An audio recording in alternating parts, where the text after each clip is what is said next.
जय माता दी। चैत्र नवरात्रि 9 अप्रैल से शुरू हो गए हैं और आज यानी 10 अप्रैल को नवरात्रि का दूसरा दिन है। वही इस दिन ब्रह्मचारिणी की पूजा अर्चना की जाती है। माँ ब्रह्मचारिणी, ब्रह्म का अर्थ है तपस्या और चारिणी का अर्थ है आचरण करने वाली, यानी तप का आचरण करने वाली देवी। देवी के इस रूप को माता पार्वती का अविवाहित रूप माना जाता है।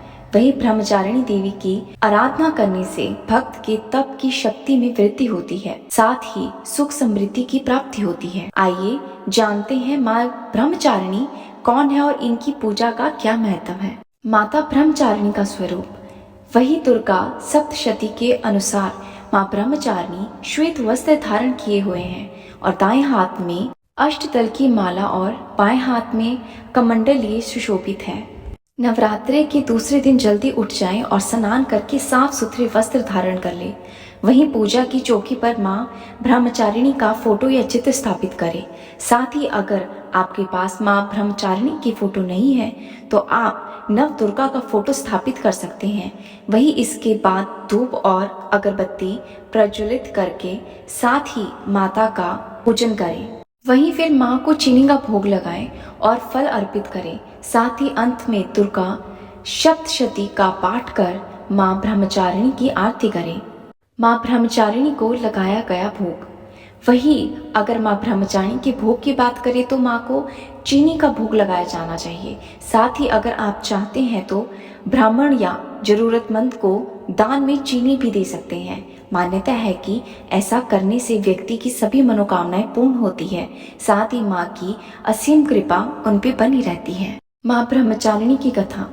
पूर्ण जन्म में ब्रह्मचारिणी देवी ने पर्वतों के राजा हिमालय के घर पुत्री के रूप में जन्म लिया था। साथ ही नारद जी के उपदेश से भगवान शिव को पति रूप में प्राप्त करने के लिए घोर तपस्या की थी। इस कठिन तपस्या के कारण ही माता को ब्रह्मचारी नाम से जाना गया।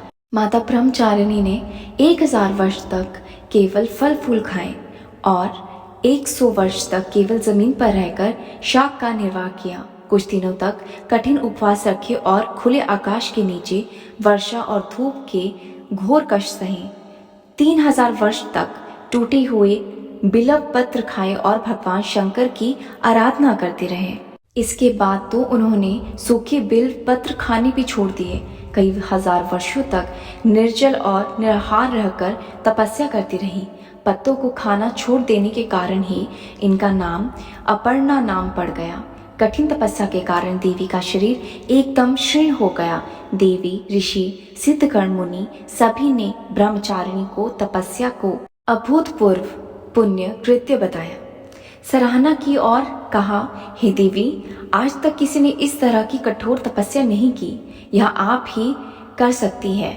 आपकी मनोकामना परिपूर्ण होगी और भगवान चंद्रमौली शिवजी तुम्हें पति रूप में प्राप्त होंगे।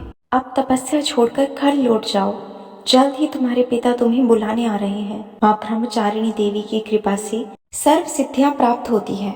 दुर्गा पूजा के दूसरे दिन देवी के इस स्वरूप की उपासना की जाती है।